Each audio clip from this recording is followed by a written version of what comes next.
dedicated to Eastern and Southern Kentucky. This is WYMT Mountain News at 11. Good evening. I'm Olivia Calfee. Officials in Magoffin County are continuing to help fix a sewage line that burst on Wednesday. The ruptured line was off US 460 in Salyersville, right by the sewage plant. Judge Executive Matt Wireman and Salyersville Mayor Stanley Howard issued a state of emergency for the county. Wireman says they hope to bring in outside resources to help remedy the situation.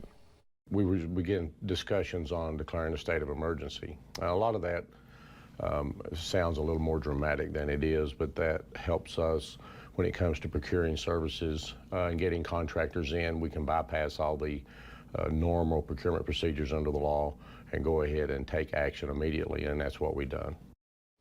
Wireman says they are building a temporary line as they continue to fix the main line that burst. The Floyd County Animal Shelter is asking for the community's help to find the person or people responsible for dumping 2 dogs on their property, where one died by hanging.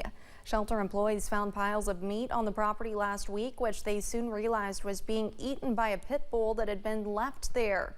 That pit bull led them to a second pit bull earlier this week, but the second dog was tied to a tree, the rope around its neck so tangled that it seemingly hung to death.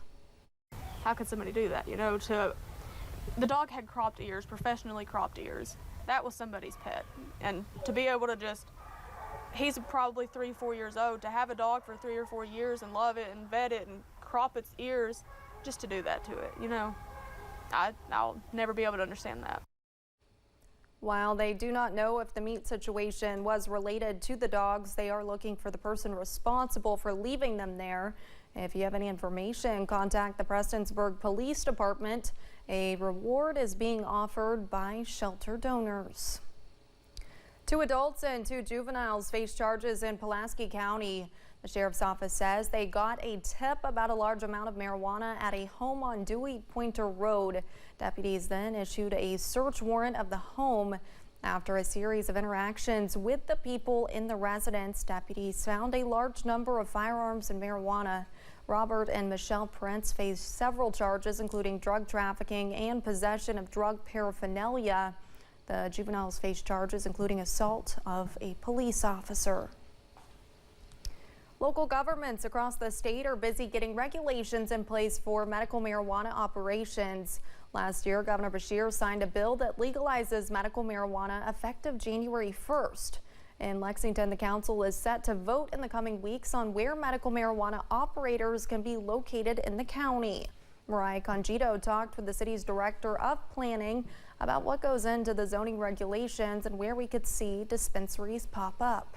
According to state law, cities and counties have the choice to opt in or opt out of medical marijuana operations. Fayette County opted in. We do see the value in this for health purposes. It's important that we have the health care options available to our citizens. Before sales take effect in 2025, Jim Duncan, Lexington's director of planning, says they need to update their local regulations. They're hoping to before July 1st, when licensing for medical marijuana operators will likely begin. We want to ensure that we're doing everything that we can to protect the community, to ensure that there is success with this business model. Duncan says they'll have zoning regulations in place for the cultivators or growers, the processors, producers, safety compliance facilities, and dispensaries.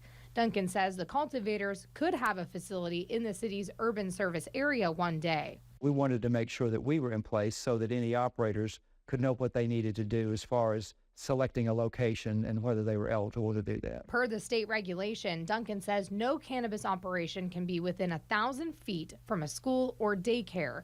This will determine in some part where dispensaries can be located. Fayette County, Lexington is looking to also regulate that by having the dispensaries generally in locations that are already set up for retail sales. Duncan says they expect dispensaries will be most successful where people are familiar. This includes strip malls and shopping centers. The state is limiting the number of dispensaries to begin with, and so Fayette County will only get 2. Jefferson County will get 2, and then the remaining will be distributed across the state. Duncan says as far as licensing goes, the state will grant the permit and the city's Department of Revenue will grant the business license. So I believe there will ultimately be a demand for this, and likely more than 2 applications. That was Mariah Conchita reporting. Duncan says the zoning regulations and licensing structure will have 2 readings. The first reading was tonight at the council meeting, and then they'll take a vote. A final vote will take place on June 27th.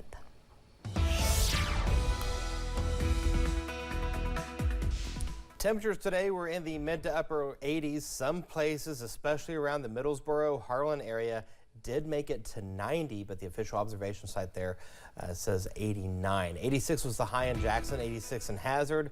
Pikeville made it to 85. Clintwood made it to 81, 81 in Wise. Moorhead made it to 84, 88 in Irvin, as well as Somerset and Monticello. All is quiet on live pinpoint Doppler radar. This is going to get a break for tonight, going into, for the most part, tomorrow. Maybe a stray shower or 2 is not out of the question across the eastern portion of the state. This is something that we'll be keeping an eye on as we go into the next several hours. There's Future View as we help you plan your Friday. There's that stray shower that'll push its way through in the afternoon and evening hours. A stray shower not out of the question there. Clearing out as we go into your Saturday. When you wake up in the morning, temperatures in the 60s will greet you. 64 in Moorhead, 66 Jackson, Hazard going to 62. Same story in Middleborough as well as Williamsburg. Now, coming up in the First Alert forecast, we'll talk more about this weekend and the heat that is in the forecast. That's coming up in a few minutes. Olivia, over to you. All right, Eric, thank you. The U.S. Supreme Court ruled to preserve access to the widely used abortion medication mifepristone. More than 6 million people have used it since 2000. Skylar Henry is at the Supreme Court with the latest.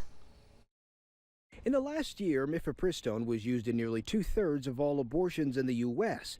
Thursday's Supreme Court ruling preserves access to the medication, and the first abortion decision the court has made since overturning Roe v. Wade 2 years ago. Outside the Supreme Court, anti-abortion rights advocates reacted to the unanimous decision.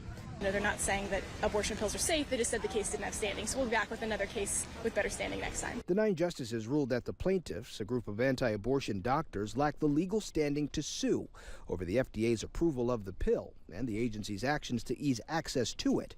In the opinion, conservative Justice Brett Kavanaugh wrote that federal courts are the wrong forum for addressing the plaintiffs' concerns about FDA's actions. It doesn't have anything to do with whether or not abortion is a protected liberty under the Constitution. The ruling brings the battle over abortion and other reproductive rights front and center in the race for the White House.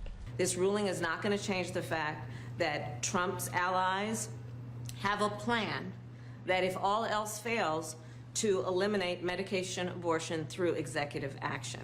President Biden praised the decision while saying in a statement, quote, "It does not change the fact that the right for a woman to get the treatment she needs is imperiled, if not impossible, in many states." Skylar Henry, CBS News, the Supreme Court. Thursday's Supreme Court ruling allows mail-order pharmacies to continue shipping mifepristone nationwide. But last month, Louisiana designated it a dangerous controlled substance, and 14 states are enforcing bans on abortions at all stages of pregnancy.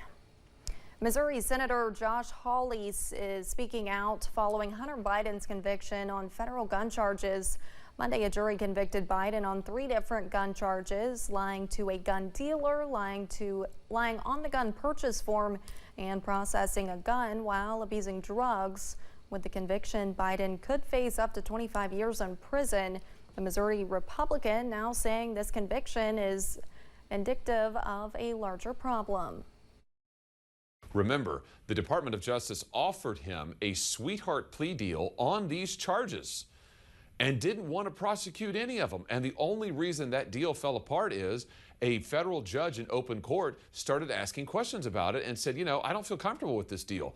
This DOJ, the Biden DOJ, wanted to sweep all of that under the rug. I think that this is the tip of the iceberg, and it shows you how corrupt, just to be honest, how corrupt this DOJ is.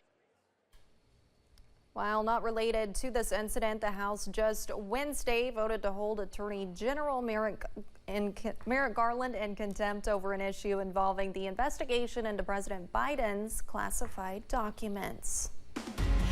And coming up on Mountain News at 11, temperatures are rising. What you need to remember to keep your furry friends cool during the summer months. And it's Thursday, the latest drought monitor has been released. We'll talk about that and talk about Father's Day weekend coming up in the First Alert forecast in a few minutes. Stay with us.